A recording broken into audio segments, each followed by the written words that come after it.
Mungu awabariki sana, mmetuzokeza mbele za Bwana.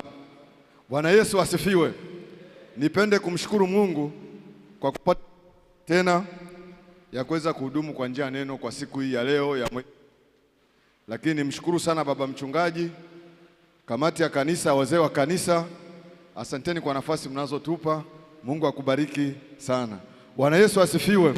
Niwashukuru wenzangu, familia ya waimbaji Shalom, Sayuni na Cornerstone, Mungu awabariki sana. Asante kwa huduma hiyo. Kwa somo la leo tunahitaji nguvu ili tuweze kuifanya kazi hiyo. Bwana Yesu asifiwe. Mimi nilizaliwa mwezi wa 9 na kuna kitu cha ajabu sana ambacho Mungu aliwapa watu waliozaliwa mwezi wa 9. Yaani wana kitu cha ajabu sana ambacho Mungu aliwapa watu waliozaliwa mwezi wa 9. Kwa hiyo niwaombe mara baada ya ibada, waliozaliwa wote mwezi wa 9, naomba tukutane hapa. Ibada ya asubuhi tumekutana, yani unaweza kushangaa mambo yaliyokuwa nasema kweli Mungu kuna kitu ametengeneza. Yani tofauti kabisa na wao mwezi wa 3, si wa 4, wa 12, si mwezi wa 13, wako tofauti kabisa. Kwa hiyo niwaombe wa mwezi wa 9 mara baada ya ibada tukisema neema tu tukutane hapa madhabahuni kwa Bwana, maana kuna jambo jema ambalo Mungu anataka kulitenda. Bwana asifiwe. Letu la leo kichwa chake kitatokana na majibu ambayo utayasema. Mtumishi wa Mungu mwenyekiti, ni kushukuru kwa kuwa msomaji kwa muda mrefu. Atasoma neno. Sikiliza ni neno gani ambalo limelijirudia au maneno gani ambayo yamerudiwa mara kadhaa, alafu akishamaliza kusoma nitakuuliza, alafu utanijulisha, alafu tutapata kichwa cha somo. Bwana asifiwe. Naomba tusome Mwanzo, kitabu cha Mwanzo mlango wa 7 mstari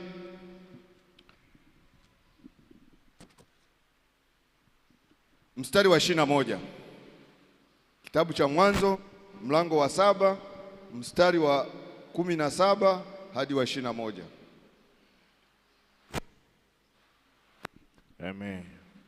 Mwanzo sura ya 7 kuanzia mstari wa 17.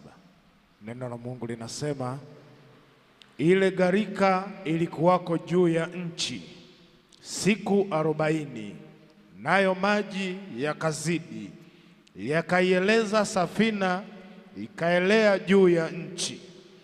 Maji yakapata nguvu, yakazidi sana juu ya nchi, na ile safina ikaelea juu ya uso wa maji. Maji yakapata nguvu sana sana juu ya nchi, na milima mirefu yote iliyokuwako chini ya mbingu ikafunikizwa. Maji yakapata nguvu hata ikafunikwa milima kiasi cha mikono 15. Wakafa wote wenye mwili waendao juu ya nchi, na ndege na wanyama wa kufugwa, na kila mnyama wa mwitu, na kila kitambaacho chenye kutambaa juu ya nchi, na kila mwanadamu. Amen. Amen. Bwana asifiwe. Ni neno gani ambalo limerudia mara kadhaa katika maneno aliyoyasoma? Bwana ndiye mchungaji wangu, sitapungukiwa na kitu. Hapana. Yesu alizaliwa Bethlehemu. Hapana. Neno gani? Maji. Maji yakapata. Kuna neno lingine? Maji yakapata nguvu. Bwana asifiwe. Amen. Maji yakapata nguvu. Mwambie jirani yako, maji yakapata nguvu. Maji yakapata nguvu. Mlango wa gharika ulipofungwa, mvua zilinyesha, maji yalikuwepo, yalikuwa yakiendelea kuwepo, lakini maji yale kadri yalivyokuwa yakipata nguvu ndivyo yaliweza kutimiza kusudi. Maana kusudi ya yale ni kwamba ile safina ielee na wale walioko duniani wote waangamie. Kwa tunaangalia kwamba maji yalivyopata nguvu yakaongezeka, yakafunika milima yote, safina ikaelea, na watu wote na viumbe na vitu vyote vyoko duniani vikaweza, sababu maji yalipata nguvu. Bwana asifiwe. Amen. Ile nguvu ilikuja kuyaongezea maji ile kusudi lile ambalo linahitajika liweze kukamilika. Maji yalipopata nguvu yakawa tofauti na yalivyokuwa ya kawaida. Ni sawa kama unavyokaa hata kwenye nyumba, yakija na pressure kubwa unashangaa napasua mpaka mipira ya maji, anasema maji leo yana pressure. Kwa kuna kitu ambacho kiliongezeka licha ya maji kuwepo, lakini kuna kitu ambacho kinaitwa nguvu. Ilipoongezeka basi lile kusudi likaweza kutimia. Bwana asifiwe. Amen. Na ukiangalia sio kwamba nguvu yalianza maji. Yalivyoanza maji ndivyo nguvu nayo ikaja, na nguvu ilivyoyaongezea yale maji basi yakakamilisha kusudi kwake. Sasa tunaangalia hayo yalikuwa maji upande wetu. Tumesikia somo la utangulizi ambalo limesomwa katika Nyakati wa Kwanza mlango wa 16 mstari wa 11. Anasema mtakeni Bwana na nguvu zake, utafuteni uso wake siku zote. Na Yesu akawaambia wanafunzi wake kwamba msiondoke Yerusalemu, kwa sababu mtapokea nguvu akija kuajilia juu yenu Roho Mtakatifu. Bwana asifiwe. Hatuangalii tena ile nguvu iliyokuwa kwenye maji. Sasa tunaangalia nguvu ambayo Yesu aliwaambia wanafunzi wake, msiondoke kwa sababu mtapokea nguvu akisha kuajilia Roho Mtakatifu juu yenu, nanyi mtakuwa mashahidi wangu katika Yerusalemu, Uyahudi, Samaria na hata mwisho wa nchi. Nguvu. Sasa tutaangalia vitu vitatu. Nguvu maana yake nini? Tutaangalia namna gani ya kupata nguvu za Mungu na faida ya kuwa na nguvu za Mungu. Bwana yetu asifiwe. Hayo mambo matatu tutaangalia mchana huu wa leo. Wakati fulani tumeshindwa kufanya yaliyo mapenzi ya Mungu, na wakati fulani mtu anasema wazi kabisa, mimi sina moyo wa chuma, sina moyo wa jiwe, jamani, mimi na wanyama siwezi. Lakini Jumapili iliyopita tulijifunza kwamba unatapakiwa uvumilie mpaka mwisho. Kwa nini mtu anafikia hili, bwana mimi siliwezi, labda mchungaji bwana, kwa sababu wanaole wana maombi kule ndio wao wanaliweza, lakini mimi kwangu hili mimi haiwezekani. Kwa nini? Na wote tuko kwenye safina moja. Kwa nini? Sasa kukosekana kwa nguvu za Mungu ndiko tunakupelekea ifanya. Ndio maana leo tunataka tuangalie namna gani ya kumiliki nguvu za Mungu. Bwana Yesu asifiwe. Na kichwa cha somo kinasema jinsi ya kupata nguvu za Mungu ili zikusaidie kuishi katika viwango vya Mungu. Jinsi ya kupata nguvu za Mungu ili zikusaidie kuishi katika viwango vya Mungu. Bwana asifiwe. Neno nguvu linaweza likatumika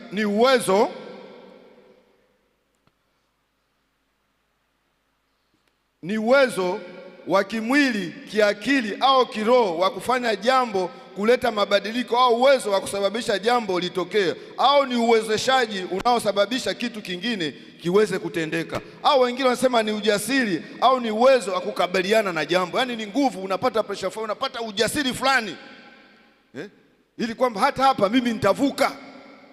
Hata katika machozi, kuna mwimbaji mmoja anasema hata wakati wa machozi mimi nitaimba sifa kwa Bwana. Yaani ule ni ujasiri. Wakati wengine wamepondeka, wamekaa chini, wanasema sasa itakuwaje, basi bora niondoke hata duniani, bora nisiwepo. Lakini unapata nguvu ya kuweza kushinda, unapata nguvu ya kuvuka, kwamba nitapita hata kama kuna miba pale, hata wametega misumari, lakini nitapita kwa sababu kuna nguvu ambayo iko ndani yako. Bwana asifiwe. Na hiyo ndio tunaitafuta mchana wa leo ili tuweze kuwa washindi, na tutaona faida yake na tutaona namna gani ya kuweza kumiliki hizo. Katika neno la kwanza ambalo la utangulizi lilosomwa limejirudia tena katika Zaburi ya 105 mstari wa 4. Neno lile lile, mtakeni Bwana na nguvu zake, utafuteni uso wake siku zote, limejirudia tena katika Zaburi nene. Anasema mtakeni Bwana na nguvu zake, utafuteni uso wake siku zote. Bwana asifiwe. Tumepata maneno mara mbili asubuhi ya leo kwamba tunatasa kumtafuta Mungu. Sasa tuingie kwenye hamu ya pili, kwamba jinsi ya kupata nguvu za Mungu. Umesema, mwandishi anasema mtakeni Bwana na nguvu zake na utafuteni. Kwa hiyo siri ya kwanza ni kuutafuta uso wa Mungu. Bwana asifiwe. Ili tuweze kupata nguvu za Mungu ni kuutafuta uso wa Mungu. Lakini lazima kwanza umwamini Yesu Kristo awe Bwana na Mwokozi wa maisha yako. Mwamini kwanza Yesu Kristo awe Bwana na Mwokozi wa maisha yako, na umpokee kama Biblia inavyosema, wote waliompokea aliwapa uwezo wa kufanyika Bwana. Kwa asubuhi ya leo, la kwanza lazima umwamini Bwana Yesu awe ni Bwana na Mwokozi katika maisha yako. Na tumeona watu sasa hivi hawataki kumtafuta Bwana, hawataki kutafuta uso wa Mungu, lakini wanataka nguvu za Mungu ziwe nazo. Na matokeo yake haya, ndio maana watu wameenda kununua nguvu za Mungu. Sasa unasikia mtu kanunua kitambaa kwamba hiki kienda kulalia usiku utapona, mapepo hataingia, mchawi hataingia. Unaenda kununua chumvi, unaweka kwenye pochi, unatunga nayo ofisini, maneno ikiweka unaweka mezani kwako, unamwaga pale chumvi zako, wanapikia chakula, wewe unaweka pale, unasema hizi na nguvu. Kuna wengine mafuta, kuna wenzao unakuta pochi imejaa makolokolo kibao, ambao wanasema hizi ni nguvu zitakulinda, na watu wanauza, si kwamba unaenda unachukua. Lakini Yesu, nguvu za kwetu sisi wa Kristo hazikai kwenye nguo, zinakaa ndani yetu. Bwana asifiwe. Kwa mchana wa leo au asubuhi ya leo ni nzuri tuzitafute ili zikae ndani yetu, sio za kutembea, kwamba ile chumvi ukisahau nyumbani basi huko unako kwenda wewe hauko salama. La hasha, unatakiwa ikae ndani yako. Bwana asifiwe. Kwa cha kwanza tumesema lazima mkubali Yesu kuwa Bwana na umpokee. Cha pili, utakatifu unavuta uwepo wa Mungu. Utakatifu, maisha ya utakatifu yanavuta uwepo wa Mungu. Kama uwepo wa Mungu ukivutwa kwako, ujue nguvu za Mungu ziko juu yako. Bwana asifiwe. La tatu, unapotembea katika utakatifu unatengeneza mazingira ya nguvu za Mungu kukaa juu yako. Unapotembea maisha ya utakatifu unatengeneza mazingira ya nguvu za Mungu kukaa juu yako. Haziko kwa mtu mwingine ukasema mpaka uende kwa fulani, hapa kwa mchungaji Kabona kiomba hata watu watetemeki, nikienda kule akifanya hivi ndio nguvu za Mungu. Sio, kutetemeka sio nguvu za Mungu. Kutetemeka sio nguvu za Mungu. Watu kupiga makelele sio kwamba pale ndio pana Mungu, hapana. Nguvu za Mungu unazitafuta we mwenyewe kwa kutafuta uso wa Bwana. Tumeangalia, tuangalie cha tatu. Waefeso 6 mstari wa 10 anasema, hatimaye ndugu, mzidi kuwa hodari katika Bwana na katika uwezo wake na katika nguvu zake. Yaani huwa hodari katika uwezo wake na katika nguvu zake. Ina maana siku zote lazima utafute uso wa Mungu. Bwana asifiwe.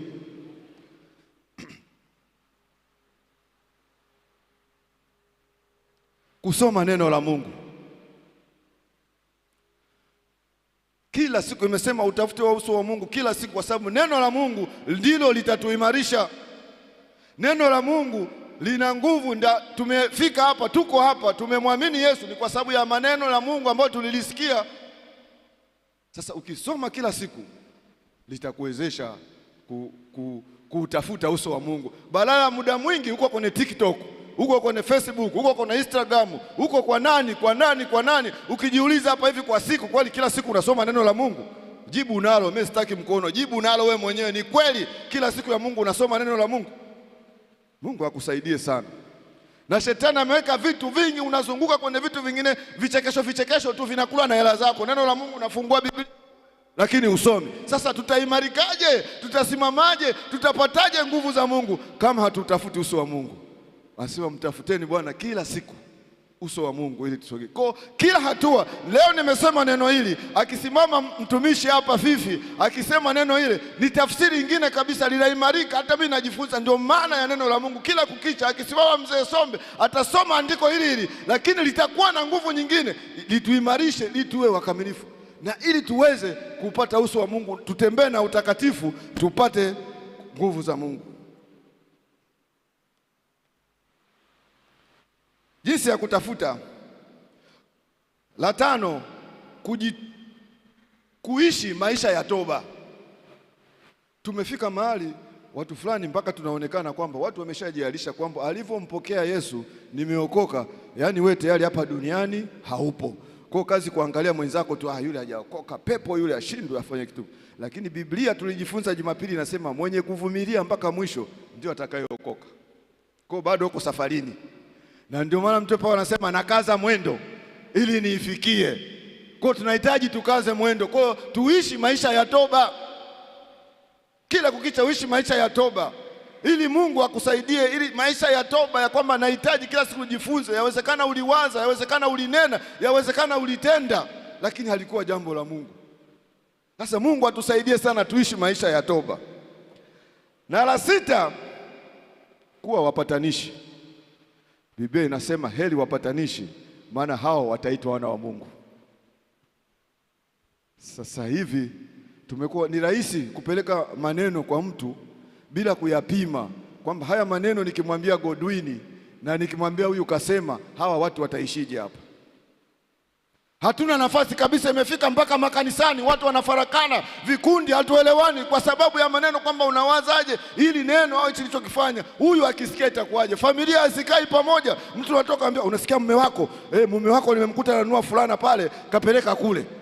Huyu anaenda, yani haya maneno bila kuyapima yanafanyaje? Familia hazikai pamoja. Watu wanakuja unafikiri wako pamoja, lakini wako pamoja. Amen, wanaruka pamoja, lakini mioyoni mna machungu, kwa sababu kuna watu kila kukicha wao ni kutazama kwamba hili kasema hivi. Lakini Biblia inawapa nafasi, inawapa washindi, watu wanaowapatanisha watu. Mioyo yao inauma kwamba kwa nini hawa watu hawapatani? Kwa nini watu hawakai pamoja? Wako tayari kuumia, wako tayari kushuka ili watu waishi kwa amani.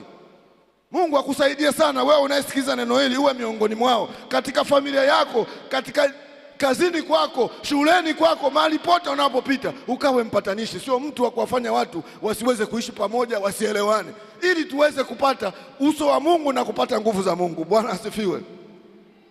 Kujitoa kwa ajili ya huduma mbalimbali za madhabahuni kwa Bwana. Tunazo huduma nyingi sana. Tuna semina, tuna maombi, tuna usafi kanisani, tuna mkesha, tuna Bible study, tuna uimbaji, tuna huduma nyingi mbalimbali. Sasa namna unavyoweza kujitoa, namna uwezo unavyosogeza, ndivyo unavyoweza. Tutaangalia huko mbele, kwa jinsi unavyotoa ndivyo unazozidi kujisogeza mbele za Mungu. Kwa tenga muda wako kwa ajili ya huduma. Si swala panapokuwa jambo la kanisani, jambo la huduma ukajitenga. Kuhudumia kwako, kujitoa kwako ni njia moja ya kujitafuta uso wa Mungu na kujisogeza, ili Mungu uweze kupata nguvu na Mungu aweze kutupa. Nafikiri la saba hili, kutoa sadaka inayomgusa Mungu kama Koneli alivyofanya. Unajua tumeishi kwenye familia nyingi na sio watoto. Ikishafika Jumapili unaangalia sokoni kwamba zile change zilibaki sokoni zilikuwa shilingi ngapi zile. Unampa mtoto shilingi 100, huyu 200. Sisemi ni vibaya kama ndio hiyo uliokuwa nayo, lakini kama sio uliokuwa nayo, hiyo sio sawa. Kwa watoto wanaenda wanakuwa wanajua kanisani ni kwa kupeleka change. Ukibaki na change unazitunza Jumapili unakuzipeleka. Lakini Koneli alitoa sadaka ikafika madhabahuni kwa Bwana. Sasa Mungu akusaidie. Mimi sijui kipato chako, lakini Mungu ndo anayejua. Mchungaji hajui kipato chako na wengine wote hawajui, Mungu ndo anayejua. Toa sadaka ambayo inagusa Mungu. Kuna nguvu ya sadaka leo, ndio maana watu wananena wanapotoa sadaka, kwa sababu wanajua kwa sadaka hii nimekwenda kumgusa Mungu, na nguvu za Mungu zitakushukia na Mungu atajibu na kile unachokitaka. Kwa hiyo unapotoa, tazama wewe mwenyewe, hatumhukumu mtu yote. Kwa sababu ulicho nacho, hata mimi nilicho nacho siwezi kulinganisha na mwingine, lakini kile nilicho nacho najua kwa mambo ambayo Mungu amenitendea nastahili kumtukuza. Natoa, naenda tena kwa ushindi kabisa, kifua mbele, kwa sababu nastahili na mimi kulingana na kile ambacho Mungu ametenda juu yangu. Kwa sababu kuna wengine hata kunyanyuka hawezi kunyanyuka. Kuna wengine wamezaliwa hata macho hawana. Kuna wengine wamezaliwa hata wasikii. Si kwamba walitenda kosa, si kwamba kuna wabaya walifanya, lakini kwa nini neema ije kwangu leo mimi nitembee niweze kufanya hivyo? Kwa kuna jambo kila mtu aliyoko ndani la kumwangalia kwamba Mungu ametenda nini kwangu, na tunapoenda kumtolea Mungu basi twende na sadaka ambazo inaenda kugusa madhabahu kama shukrani kwa Mungu kwa yale ambayo ametenda kwetu. Bwana asifiwe. Kuwatembelea wagonjwa na yatima na wajane na watu wenye dhiki, kama Biblia inavyosema, dini iliyo safi ndio hii, kwenda kuwatembelea yatima na wajane katika dhiki zao. Nayo ni sehemu ya kutafuta uso wa Mungu, sehemu ya kusogea, kwa sababu hiyo ndio dini iliyo safi. Kwa ili uwe mtakatifu lazima utimize kile Mungu anachotaka ili uweze kusogea mbele za Mungu. Wakristo, kinachotofautisha na watu wengine, ni ile nguvu ya Mungu iliyo ndani yetu. Hicho ndio kinachotofautisha na wengine. Sisi tunayo nguvu, imo ndani. Hatuifungi tukaifunga kwamba inakaa sehemu fulani, unaochukua vitu unaenda kuvifuga vikae mle ndani. Hatufanyi hivyo. Sisi nguvu ya Mungu inakaa kwetu kwa sababu sisi ni hekalu la Mungu na Roho wa Mungu anakaa ndani yetu.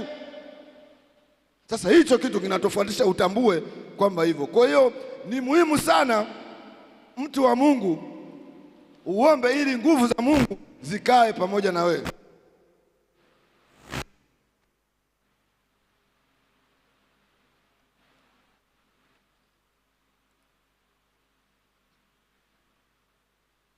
Inasema mwisho, kadri unavyoendelea kumtafuta uso wa Bwana ndivyo Bwana atakapokuachilia nguvu zake saidia kumtumikia yeye. Kwa kadri wewe, sio mtu mwingine, unavyojitoa, unavyotumika, unavyoutafuta uso wa Mungu, ndivyo nguvu za Mungu zitaachilia juu yako kwa ajili ya kusaidia jinsi ya kumtumikia. Bwana Yesu asifiwe. Sasa tuangalie faida.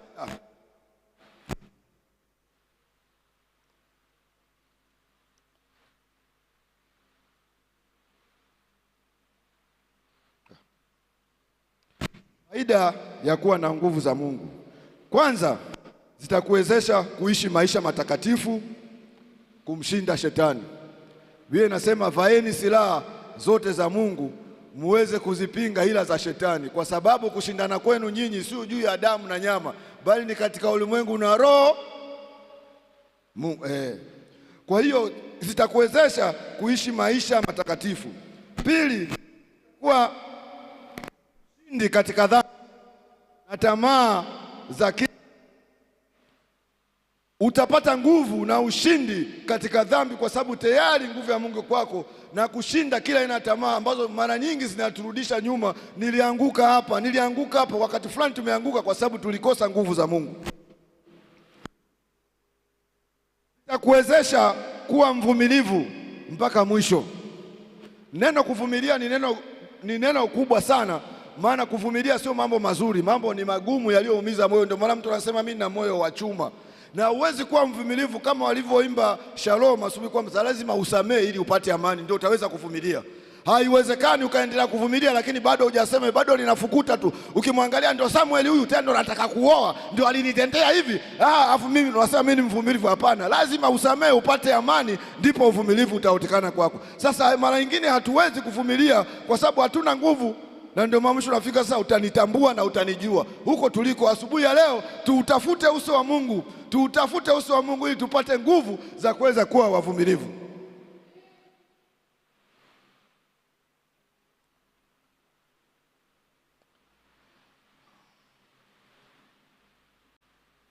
Zitakusaidia kusoma neno la Mungu kila siku kuliko kukaa muda mwingi unachati na vitu ambavyo havina mguu wala kichwa.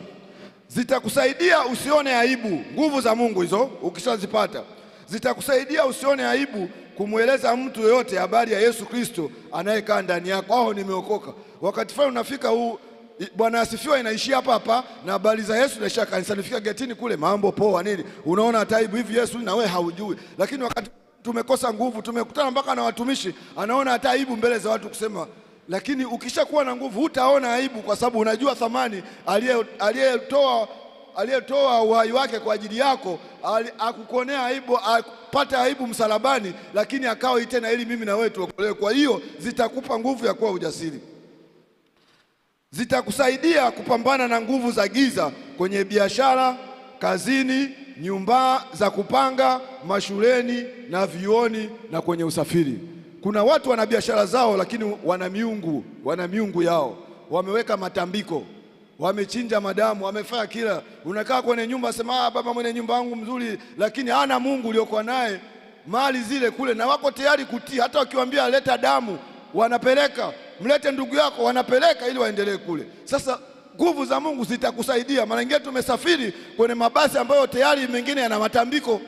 Wakitaka damu wewe utapona na nguvu za Mungu una. Kwa tafuta nguvu za Mungu. Tumekaa ofisini, kuna mama mmoja tulikuwa tunaongea naye akasema mimi na PhD yangu pale nimefika. Wewe nafikiri atanitisha nani? Watu wamepata vyeo kwa sababu ya miungu yao, haikutoka kwa Bwana. Yule mama alivyopandishwa cheo tu, wiki ya pili akageuka kipofu. Na ile kazi yote akaondolewa. Nilifika kwa meneja mmoja serikali, nikakuta kwenye kompyuta yake kaweka nyimbo za dini na Biblia iko mezani pale.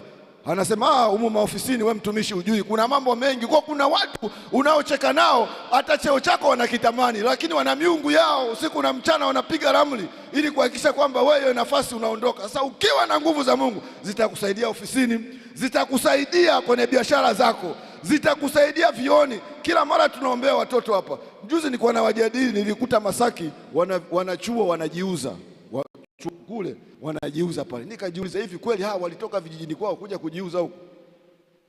Walitoka kuja juzi, walikuja kutafuta degree, imekuwaje tena leo wanaanza kujiuza? Sababu ya ile nguvu waliokutana nao chuoni.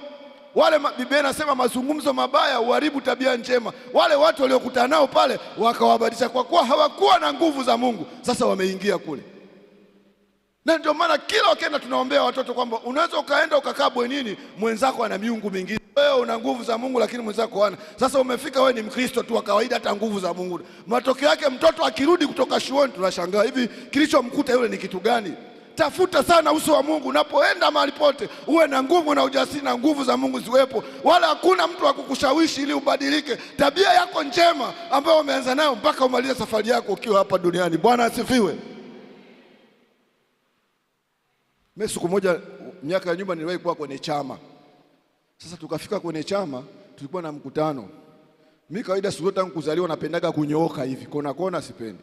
Wakasema tunakuja kikao cha taifa hapa, yule atatuharibia. Kwa watu wakaenda Tanga, wakaja wakaleta vitu vyao, wakasema kabla hajaingia wakavimwaga pale. Sasa mmoja akanifuata akaniambia, mimi nakuonea huruma kwa sababu baya ukivuka pale, hilo baya litakalokuta watu wamechoma nauli zao, wamechangishana mpaka huko. Nikasema Yesu ninayemwamini hata hawezi kula. Nikamwambia na kurudia tena kukuambia Bwana mimi naogopa itakachotokea pale kitoko. Nikasema hamna. Na mimi nikafika hapa nikakuta kule mpasua mengine mayai manini, nikasema kwa jina la Yesu mimi navuka mahali hapa. Maana umeniambia kwamba utanilinda. Bwana atakulinda na mabaya yote, utokapo na uingiapo, tangu sasa na hata milele. Nikaingia na kuelekea. Nilipoingia matokeo kikao kile hakikufanyika. Yule alivyoona tu nimefika na mimi nimekaa pale, akasema akapandisha, mimi naondoka, siwezi kuendelea na kikao hichi. Watu wakashangaa kuna nini kimetokea. Lakini kwa nini? Kwa sababu nilikuwa na uhakika kwamba nimeutafuta uso wa Mungu na nguvu za Mungu ninazo, sina mashaka. Kwa ndugu yangu natakiwa utembee bila mashaka, kwamba sijui hapa labda mimi nitafute cheusi. Uwe na mashaka, ondoa mashaka na Bwana atakulinda sawa sawa na ahadi yako. Bwana asifiwe.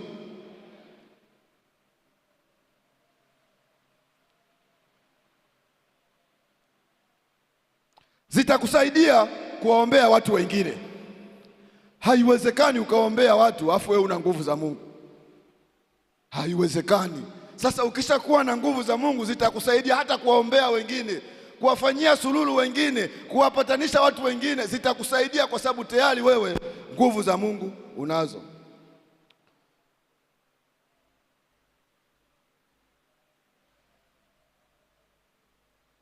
Zitakusaidia kwenye kuomba. Kuna wakati fulani tunaweza tukafanya maombi hapa, yani ukawa na nguvu kabisa, ukirudi nyumbani hata kusema neno moja uwezi. Ukisubiri pale unaona labda mtumishi nani kaja pale, ngoja tuombe, asi akasema tuombe. Hebu tuombe jamani watoto, tuombe. Yesu amen. Lakini mkibaki hata nguvu hata ujasiri wa kuomba, wakati ndiyo njia pekee ambayo Mungu ametupa wanadamu. Anasema ombeni bila kukoma. Tunazungumza na Mungu kwa njia ya maombi. Mungu anajibu haja mahitaji yetu kwa njia ya maombi. Sasa huwezi kuomba mpaka tukutane Jumapili. Mungu akusaidie sana. Tunapoutafuta uso wa Mungu na kupata nguvu za Mungu zitatusaidia kuomba, ili tunapokuwa manyumbani, maofisini na mahali pengine, ili tuweze kupona. Na kazi ya kuomba, mwana maombi haruhusiwi kukaa kimya mpaka kile anachokiomba kiweze kutendeka. Ndio maana kila siku unasikia tunaomba ujenzi wa kanisa mpaka kanisa limalizike. Tunaomba Juli mpaka Juli apone. Tunaomba kama ni mume wako, omba mpaka kile ambacho na kiko tofauti mpaka abadilike. Kama ni mwanao, omba, uruhusi kukaa kimya. Sasa matokeo tumenyonga, Mungu asikini, nimechoka, kwa sababu hakuna nguvu. Tafuta uso wa Mungu, muombe Mungu akupe nguvu ili uendelee kuomba mpaka hiyo. Maana kazi ya maombi ni kuombea mema yatokee. Bwana asifiwe. Hiyo ndio kazi ya maombi. Kama ni magonjwa yapone, Kama ni mtoto wako afaulu, afaulu. Ndio kila siku tunaombea, niombeeni ili mema yatokee. Sasa utanyamazaje wakati mema hajatokea? Ndio maana lazima uombe mema yatokee kwa mke wako, mema yatokee kwa watoto wako, mema yatokee kwa mume wako, na tutaomba mema yatokee Tanzania bila kunyamaza mpaka atakapotokea, kwa sababu tumepewa nguvu ya kuomba bila kunyamaza. Bwana Yesu asifiwe.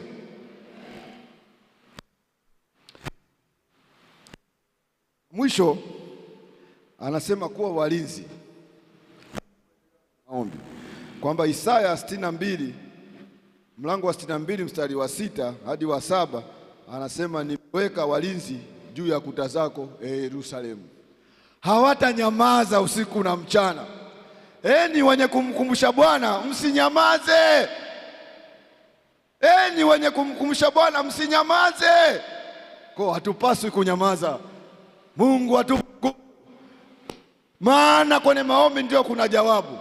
Mungu akusaidie, Mungu anisaidie asubuhi ya leo, tuutafute uso wa Mungu ili tuishi kwa nguvu za Mungu. Mungu akubariki sana, na Mungu alibariki neno lake. Amen.